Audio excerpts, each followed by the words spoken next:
So one of the first exercises we go over here at Marble Strength is the squat. We go over the air squat, back squat, front squat, overhead squats. So today I want to go over what we expect from you with the squat, how to unrack a back squat, and what we're looking for when we're coaching you. So let's check it out. So you'll hear me go over this a lot, but when we squat or when we do anything, we want to maintain perfect posture so everything is in line. We don't want anything to be here or back here, not standing all the way up. We want to stand up straight, and we want you guys to work on perfect posture, building your body efficiently, and making sure that we're going through every range of motion as full as possible. So we set up for our first day, we work on air squats to get you guys understanding how to use your legs, how to sit down, how to stand up, all right? Our range of motion, what we're looking for when we're doing our air squat, we set our feet just about outside hips, lower ourselves all the way down, and stand up. Now I want you to stand up right back to this posture, right? This allows us to sit very efficiently. We want our hip crease to go below the top of the knee, and we stand right up. What I don't want you to do is, as you stand up, to do that. This is a bad habit I see a lot of like CrossFit athletes use, and it's because they're programmed to open their hips all the way. And when you're moving at lightning speed during intense workouts, your air squats turn into this. Which in turn means you're taking the barbell out of the rack and doing this to squat. It sets you up for a lot of bad habits that I like to correct immediately. So when I tell people I want to see them squat, what I want to see is their hips open up, everything is straight and in line. We sit straight down, come straight up. Everything is balanced in our feet. I don't want to see the hips opening before my legs extend. Your legs should extend and the hips should come through naturally instead of trying to force it because you're going for speed. So that's one of the bad habits that I like to correct immediately, and it starts on day one with our air squat. Once we get through understanding how the air squat improves our ability and is a foundational exercise for pretty much everything that we do here, we move on to the back squat and how to walk it out and what we want to see. I don't want to see your hips opening up before your legs extend. So we put ourselves in a position so that that doesn't happen. So when we're walking out weight, this is exactly what I want to see when I'm coaching you. So what I want to see when we're working on our back squat, we're going to set our grip outside our shoulders. Everybody's a little bit differently. For me, thumbs distance away from the edge of the knurling is ideal, but like I said, everybody's a little bit different. We can go wider than that, and it depends on you. But my general rule of thumb is thumbs distance away from the edge of the knurling.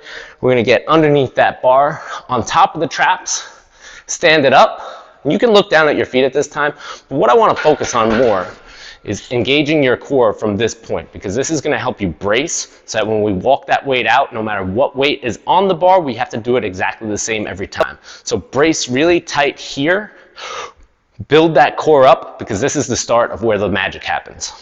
All right, so thumbs distance, walk under that bar, set yourself nice and tight, everything stands up together. Now we're going to take a maximum of 3 steps back.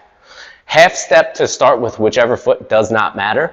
The second step is going to be a full step into a squat stance, so we're going to step a little bit wider. The third step is going to meet into your squat stance. We don't need any more steps than that. If you're taking more steps than 3, you're losing energy and you're being inefficient. So be efficient. 2 to 3 steps is ideal. Once you're here, we can set ourselves because we're already in position to squat. Take a deep breath in and brace again. Breathe out at the top. Do it again. You walk it all the way in. Hit the backboard, put it in the net. I could pretty much talk about squats all day long. It's my favorite exercise to do. I used to hate squats growing up because they hurt really badly. But once you get better at it and you do it for 20 years, you start to love it and it becomes your favorite. So let's look at it from a different angle. You'll see how I position myself, and this is exactly what I want to see when we're working with our members here, either for the first time or for the 5th year in a row. We like to emphasize these points: bracing, midline, efficiency. All right, so you set yourself up. Everything is stacked underneath you. Stand up together. 1, 2, 3. Every time is the same. Notice how I'm not tucking my hips back here, losing my position and losing my midline. I'm staying stacked. I'm standing straight up. Take a deep breath in. Again. Stand up.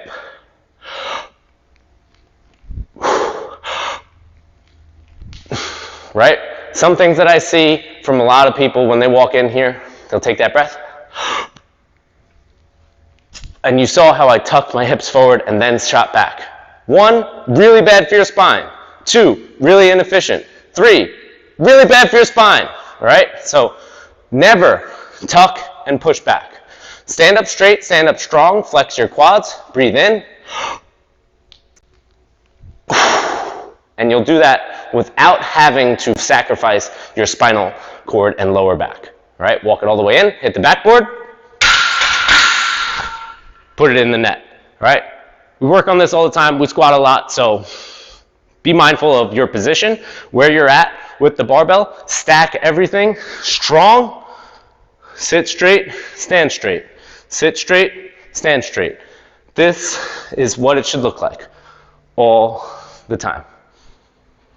Keep practicing.